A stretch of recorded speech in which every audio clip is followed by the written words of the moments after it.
നമ്മൾ പലപ്പോഴും ഒരു പുതിയ കാര്യം ചെയ്യാൻ അല്ലെങ്കിൽ പരീക്ഷിക്കാൻ മടിയുള്ള ആളുകളാണല്ലേ. ചിലപ്പോൾ ഞാനിത് ചെയ്താൽ ശരിയാവോ എന്ന് വിചാരിച്ചിട്ടാവാം, അല്ലെങ്കിൽ ഞാൻ എന്തെങ്കിലും ചെയ്തിട്ട് ഇനിയിപ്പോൾ അത് തെറ്റിപ്പോയാലോ എന്നുള്ള പേടി കൊണ്ടും ഒക്കെ നമ്മൾ ആഗ്രഹിച്ച കാര്യം പോലും നമ്മൾ ചെയ്യാൻ മടിക്കാറുണ്ട് അല്ലേ.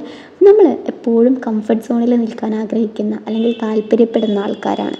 കംഫർട്ട് സോണിലുള്ള ചില ആളുകളൊക്കെ എപ്പോഴും പറയുന്നതാണ്, എനിക്കിപ്പോൾ വലിയ പ്രശ്നങ്ങളൊന്നും ഇല്ലല്ലോ, ആവശ്യത്തിന് എൻ്റെ കയ്യിലെല്ലാം ഉണ്ട്, എൻ്റെ എല്ലാ കാര്യങ്ങളും അങ്ങനെയൊക്കെ നടന്നു പോകുന്നുണ്ട്, പിന്നെന്താ പ്രശ്നം.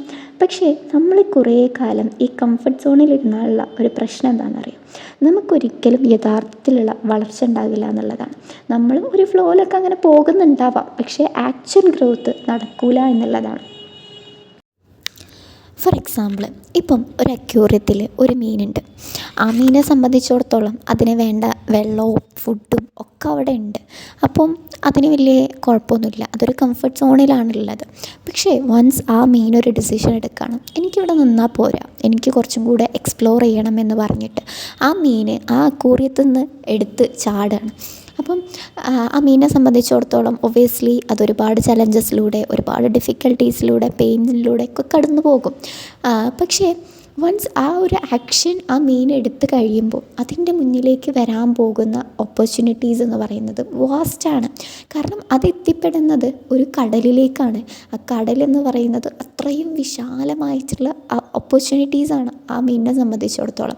അക്വേറിയത്തിലുണ്ടായിരുന്ന മീൻ ഒരു ഡിസിഷൻ എടുത്ത് ഒരു ആക്ഷൻ എടുത്തപ്പോൾ അതിൻ്റെ മുന്നിലേക്ക് വന്നത് ഒരുപാട് ഓപ്പർച്യൂണിറ്റീസാണ്. അപ്പം ഇതുപോലെയല്ലേ നമ്മൾ നിൽക്കുന്നത് ഒരു കംഫർട്ട് സോണിലാണ്. പക്ഷെ ആ കംഫർട്ട് സോൺ എന്ന് പറയുന്നത് ഒരു ചെറിയ സ്പേസാണ്. വൺസ് നമ്മളൊരു ഡിസിഷൻ എടുത്തിട്ട് പുറത്ത് കടന്നാൽ നമ്മുടെ മുന്നിൽ വരാൻ പോകുന്നത് അവസരങ്ങളുടെ ഒരു ലോകം തന്നെയായിരിക്കും.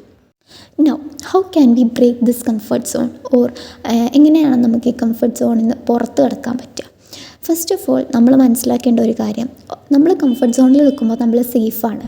വൺസ് നമ്മൾ ഈ കംഫർട്ട് സോൺ ബ്രേക്ക് ചെയ്യാനുള്ള ഒരു ഡിസിഷൻ എടുത്താൽ നമ്മളെ തന്നെ ചലഞ്ചസിലേക്ക് എക്സ്പോസ് ചെയ്യാൻ പോകുക എന്നുള്ളതാണ്.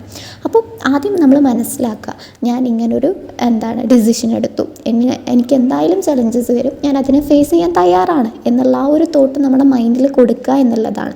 അപ്പോൾ നമ്മളും ആ ഒരു രീതിയിൽ സെറ്റായി വരും. രണ്ടാമത്തെ കാര്യം, നമ്മൾ എന്ത് കാര്യത്തെയാണോ ഭയക്കുന്നത് അല്ലെങ്കിൽ നമുക്ക് കംഫർട്ടബിളായിട്ട് ചെയ്യാൻ പറ്റാത്ത കാര്യത്തിനാണല്ലോ നമ്മൾ ചെയ്യാതിരിക്കുക. അപ്പോൾ ആ ഒരു കാര്യം ചെയ്യുമ്പോൾ അത് എത്ര വലിയ കാര്യമാണെങ്കിലും അതിനെ സ്മോൾ സ്റ്റെപ്പാക്കി ഡിവൈഡ് ചെയ്യുക. ഇപ്പോൾ ഫോർ എക്സാമ്പിൾ, നിങ്ങൾക്ക് പബ്ലിക് സ്പീക്കിംഗ് ഭയമാണെങ്കിൽ നിങ്ങൾ ആദ്യം കുറച്ച് ആളുകളുടെ മുമ്പിൽ സംസാരിക്കുക. നിങ്ങൾക്ക് ലൈക്ക് കണ്ണാടിയുടെ മുമ്പിലൊക്കെ നിന്ന് സംസാരിച്ച് നിങ്ങളുടെ കോൺഫിഡൻസൊക്കെ ബൂസ്റ്റ് ചെയ്യുക. അപ്പം അങ്ങനെ കുറച്ച് ചെറിയ സ്റ്റെപ്പ് എടുത്ത് പിന്നീട് അത് വലിയ സ്റ്റെപ്പിലേക്ക് മാറ്റുക എന്നുള്ളതാണ്. അപ്പം സ്റ്റാർട്ട് സ്മോൾ എന്നാണല്ലോ. ദെൻ മൂന്നാമത്തെ കാര്യം എന്താണെന്ന് വെച്ചാൽ എംബ്രേസ് ദ ഡിസ്കംഫർട്ട്. അതായത് നമുക്കറിയാം നമ്മളെ കംഫർട്ട് സോണിൻ്റെ പുറത്ത് കിടക്കുമ്പോൾ നമുക്ക് ഒരുപാട് ഡിസ്കംഫേർട്ട് ഉണ്ടാവും എന്നുള്ളത്. അപ്പം ആ ഡിസ്കംഫേർട്ടിനെ നമ്മൾ എംബ്രേസ് ചെയ്യുക എന്നുള്ളതാണ്. It is a part of our growth. ഇത് നമ്മുടെ വളർച്ചയുടെ ഒരു ഭാഗമാണ്. ഇങ്ങനെയൊക്കെയാണ് വളർന്ന് വരുന്നത് എന്നുള്ളത് മനസ്സിലാക്കുക എന്നുള്ളതാണ്. പിന്നെ സെലിബ്രേറ്റ് യുവർ പ്രോഗ്രസ്. അത് കുഞ്ഞു സക്സസ് ആയിക്കോട്ടെ, അതെന്ത് സക്സസ് ആയാലും നിങ്ങളത് സെലിബ്രേറ്റ് ചെയ്യുക.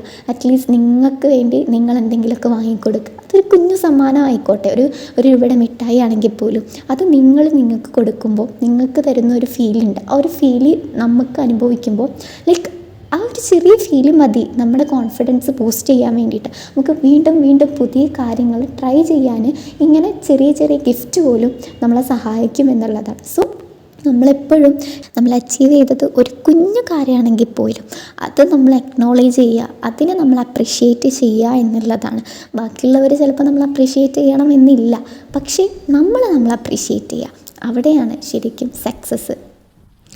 So always remember that comfort is the enemy of achievement. So always be brave and break your comfort zone and step out of the fear.